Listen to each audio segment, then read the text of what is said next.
why maybe you should consider implementing some CrossFit style training into your programming, or potentially not. So that's it.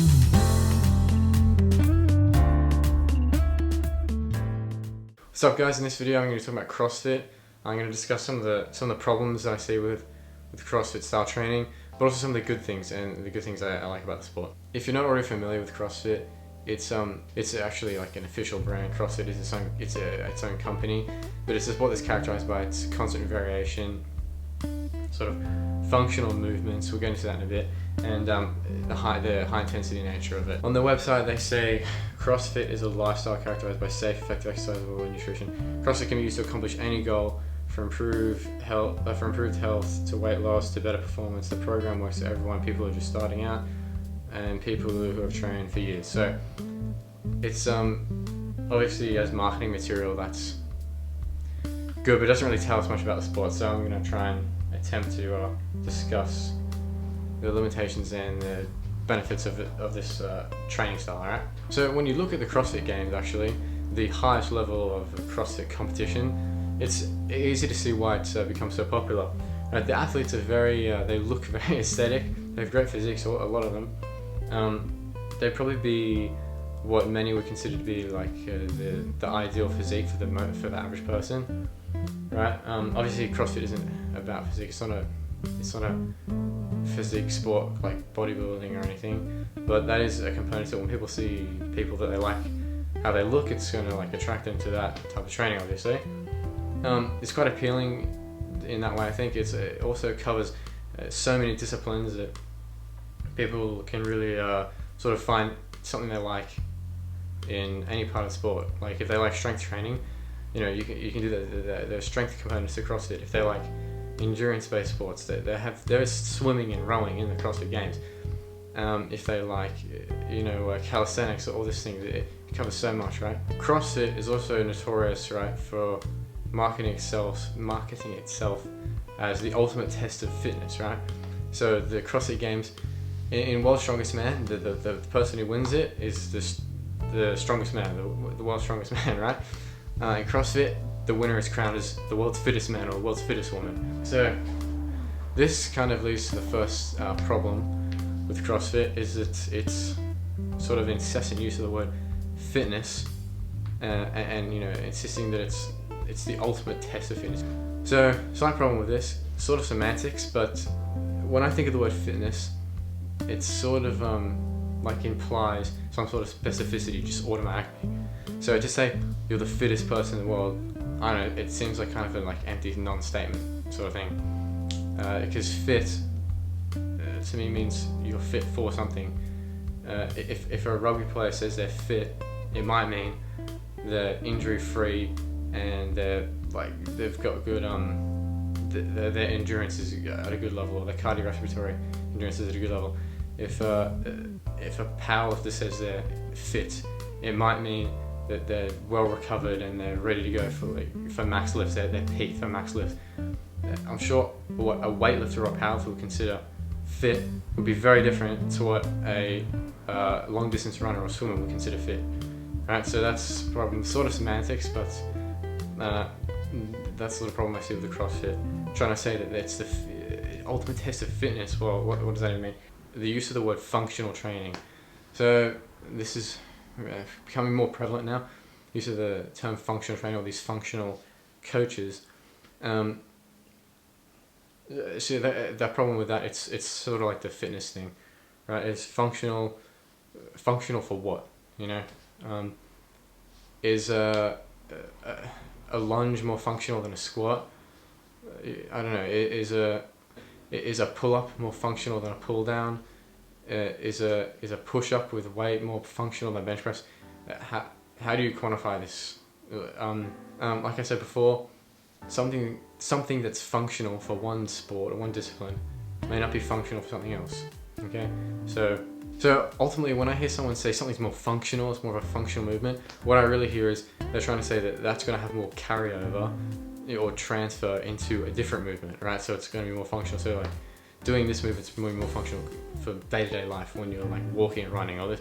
So, but when I think of that, if a certain movement creates a better stimulus to and results in better adaptations for another thing, then that's just a better movement. It doesn't matter about function. If a squat is going to be better for strengthening the legs or decreasing risk of injury for this particular application, then it's more functional in a sense. So the whole functional thing, it's going to be so individual dependent. I think it's sort of just a useless thing.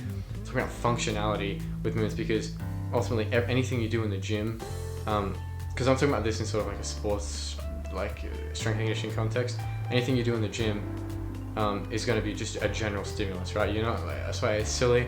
I think I talked about this briefly in another video. It's silly to try and replicate movements that you do in your sport in the gym, thinking that it's going to be like have more of a carryover. If a certain movement has a good induces a good stimulus in the gym, that will be what will be the thing that benefits you in your sport. So this whole functional movement thing, I just can't really get behind it, to be honest. Also, you have to be careful with the whole functional movement. That can just be sometimes just a buzzword for these rubbish fitness gurus. So you have to be careful. So it's like someone saying, "Oh no, my style of training is better because it's more functional." I don't know, it's just sort of a buzzword at this point, and I get really cautious around that. But I don't know, maybe people have better experience with that type of training, so I'm not sure.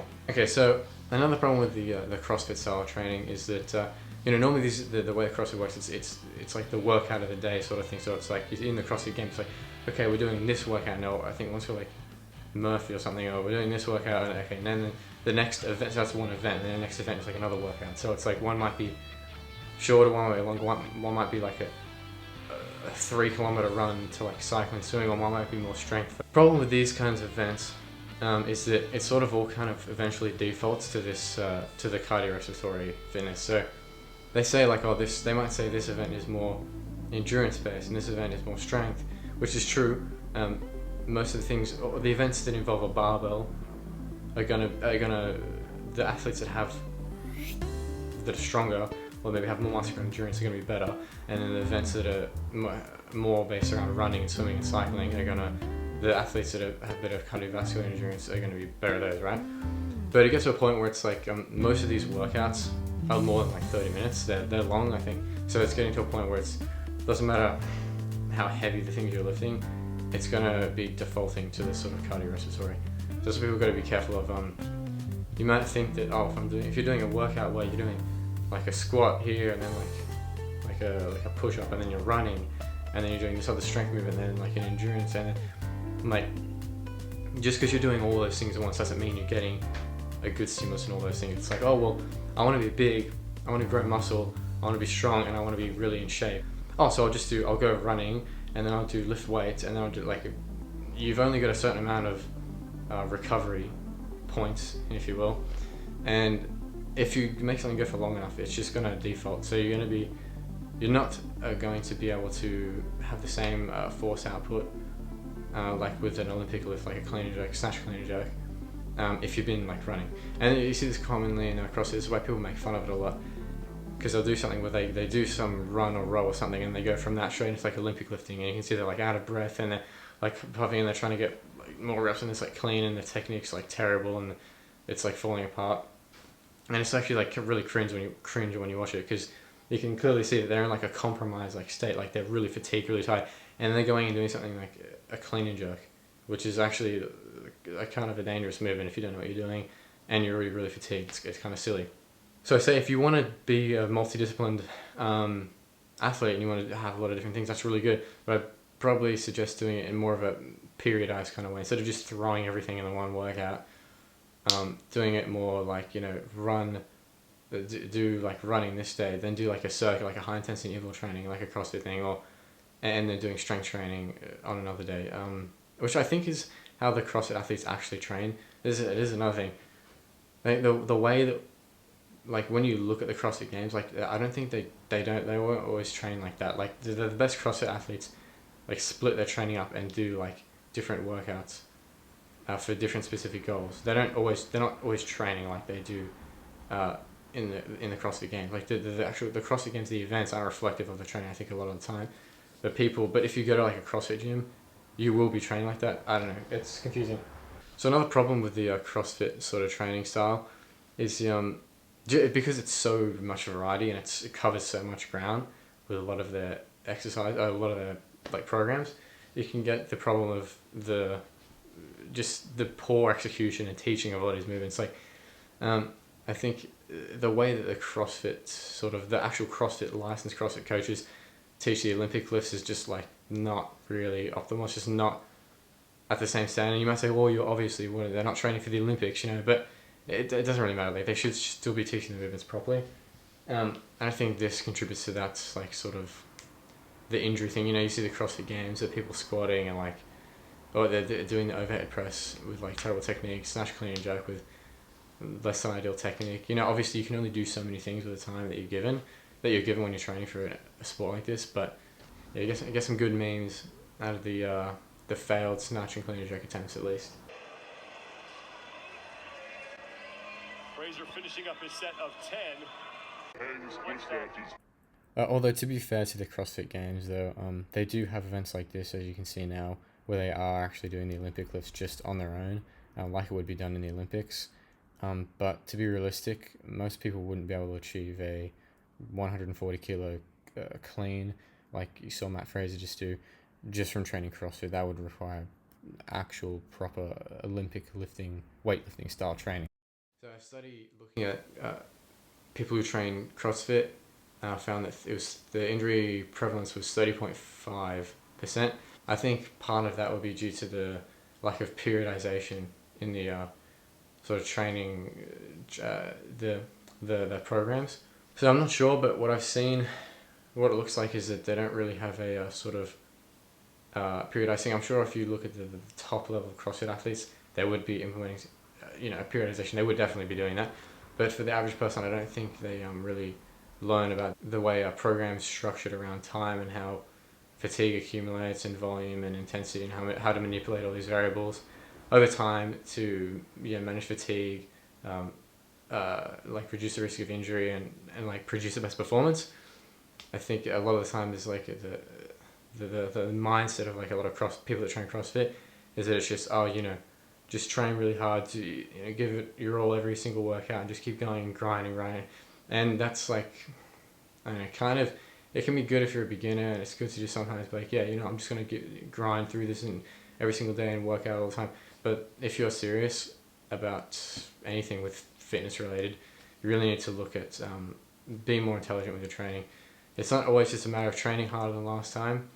Sometimes you actually seriously need to look at like what you've been doing and actually like try and manage fatigue and think about like what you're actually doing and making sure that you're not like driving yourself into the ground. So now onto the good things I see with CrossFit and the things I kind of like about it.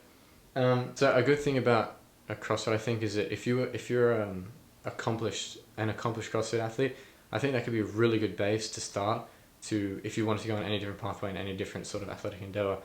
I think because CrossFit there's so much variety and it's so multidisciplinary, I think it could be a really good way of building like a strong base to really do whatever you want, because like ultimately the best thing you could do, that's why when you're younger you should be really trying to do a lot of different things in like strength training, bodybuilding, powerlifting, fitness, because the bigger base you can build, the more space you're going to have to build on top of that. So if you're training CrossFit, you're definitely training multiple energy systems, probably skewed more towards the aerobic, but and that's going to offer a really good platform to go off and do any other things, right?